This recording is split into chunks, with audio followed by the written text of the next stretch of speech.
antar organisasi, kemudian perkuliahan, kemudian nanti mungkin keluarga dan lain sebagainya gitu.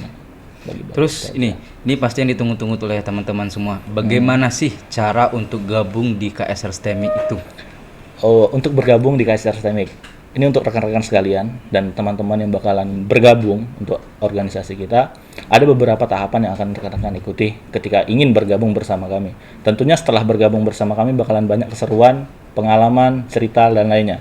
Yang pertama, syarat utama rekan-rekan harus berkuliah di STEMIC Iya Durian Hamzah. benar, nggak mungkin dia kuliah di kampus lain. Iya betul, harus kuliah di STEMIC Durian Hamzah. Kemudian yang kedua, ya mengisi borang atau formulir yang disiapkan oleh panitia perekrutan. Kemudian ada beberapa tahapan yang harus mereka ikuti, gitu bang. Jadi ada beberapa tahapan sebelum mereka menjadi anggota. Nah di sini ada tahapan-tahapan itu apa saja?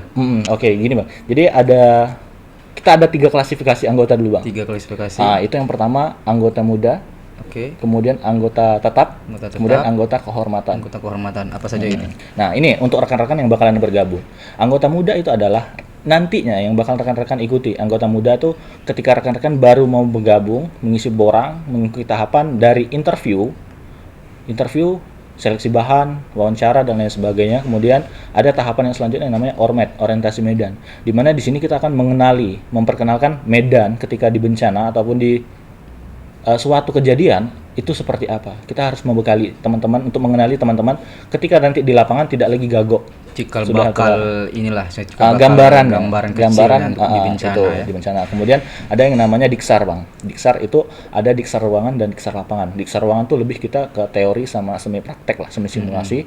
Kemudian yang di lapangan kita teori lagi, tapi lebih banyak ke prakteknya. Gitu. Karena kalau teori tanpa praktek sepertinya kita nggak ketemu bang. Nah, jadi seperti itu harus dikolaborasikan. Jadi tanpa garam gitu ya. Jadi di sini diksar itu ibaratnya suatu akumulasi lah.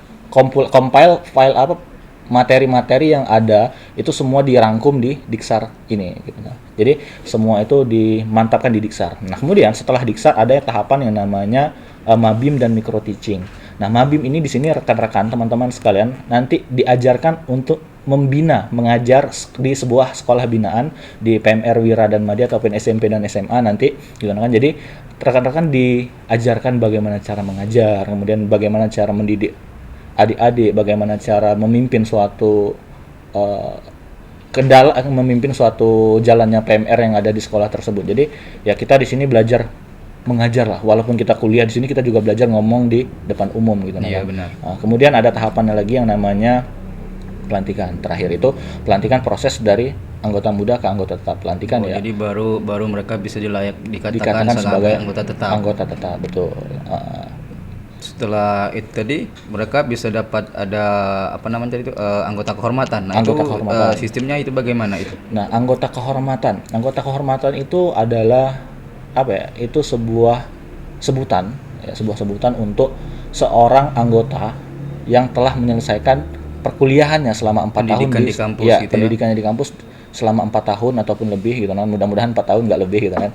Nah, jadi itu nanti secara otomatis mereka akan jadi anggota kehormatan. Berarti sudah otomatis ketika mereka tamat di kampus tersebut, mereka sudah dikatakan anggota kehormatan. Nah, kalau untuk ini pastikan senior-senior sebelumnya kan sudah pernah mengikuti, sudah pernah juga mungkin mendapatkan penghargaan atau piagam. Apa sih penghargaan yang pernah didapat oleh anggota-anggota STEMIC terdahulu? Secara simpel sih kita sederhanakan ya, kita apresiasi yang didapat itu ada beberapa bang. Cuman secara garis besarnya apresiasi yang diberikan oleh PMI Kota, PMI Provinsi, kemudian ada beberapa dari tetangga juga, dari Nias dan dari Lombok kemarin kan, rata-rata apresiasi yang mereka berikan itu lebih mengarah kepada bagian sosial dan tanggap darurat bencana. Jadi kita berkontribusi pada kejadian tersebut. Kemudian ya mereka memberikan apresiasi gitu. Nah, untuk prestasinya seperti itu gitu. Itu berupa sertifikat, piagam atau ada piala, berupa sertifikat, kemudian ada berupa piala juga ada, kemudian ada juga cindera mata seperti plakat dan lain sebagainya juga ada seperti itu. Terus untuk di dalam kampus sendiri kan kita tahu pasti di STEMIC itu nggak mungkin hanya KSR sendiri sebagai UKM. Nah, gimana sih tanggapan dari pihak kampus mengenai adanya KSR ini sudah hampir kurang lebih 19 tahun ini? Sejauh ini yang saya tangkap dari pihak akademik respect dengan kita, mereka peduli dengan kita, selalu didukung gitu ya. Mereka selalu support kegiatan-kegiatan yang kita lakukan, baik itu dari kegiatan yang dari sekecil hingga sebesar, baik itu mereka support, baik itu dari material ataupun moral, mereka mendukung kegiatan-kegiatan ini gitu. Nah ini terakhir, apa sih pesan dan kesan untuk para teman-teman sahabat di luar sana untuk yang sampai sekarang mungkin masih menjadi anggota Palang Merah dimanapun mereka berada, mungkin bisa disampaikan ke kawan-kawan kita di share ke sana. Untuk rekan-rekan sekalian, untuk saudara-saudaraku yang ada di luar sana, yang namanya bencana, yang namanya musibah, kita tidak tahu kapan akan datang, tidak tahu siapa yang akan menerimanya, baik itu tua ataupun muda. Menurut pengalaman pribadi saya, penting mengikuti sebuah organisasi, apalagi organisasi yang saya ikuti adalah tentang Kepalang Merahan. Di sini kami belajar tentang bagaimana caranya memberikan pertolongan pertama, baik itu di darat ataupun di air ataupun di ketinggian. Nah, di sini kita mempelajari itu semua.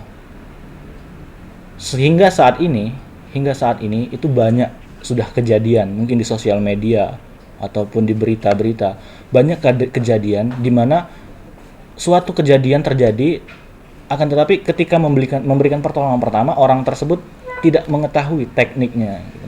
Teknik yang diberikan kurang tepat. Nah, itulah pentingnya kita mendapatkan pendidikan di sini, gitu. Nah, banyak ilmu-ilmu tentang medis dasar yang kita pelajari.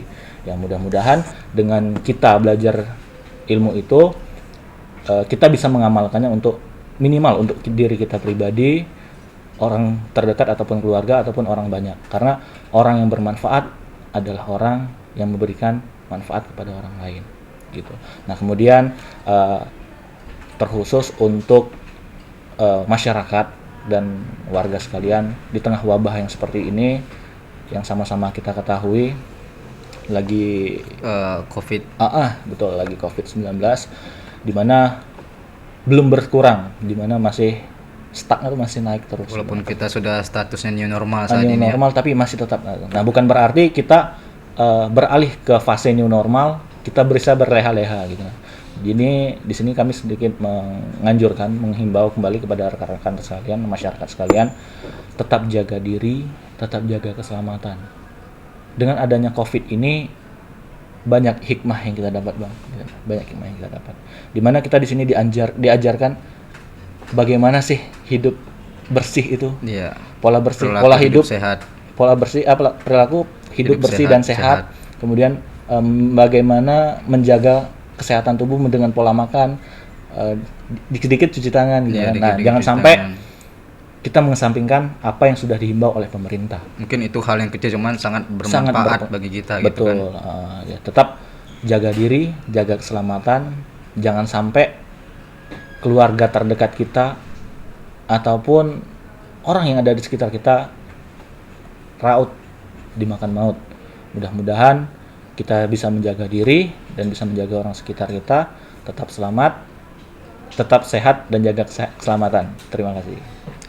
Nah, untuk sahabat PMI, untuk program ngobrol bareng PMI di channel YouTube PMI TV Provinsi Jambi, untuk sesi hari ini tentang pemateri kita saat ini itu dari KSR STEMIK selaku komandan, yaitu dengan siapa tadi? Rizkian Ade Ramadhani. Nah, untuk kegiatan kita hari ini saya akhiri dulu. Nah, tunggu saja siapa lagi yang bakalan kita kunjungi, KSR mana lagi yang kita kunjungi, nah siapapun narasumber yang bakalan kita kunjungi.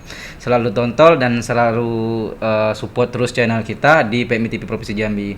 Akhir kata, saya Budi Mawardi dan Rizkian Ade Ramadhani pamit undur diri. Assalamualaikum warahmatullahi wabarakatuh. Salam kemanusiaan. Saya Mututi Prateli.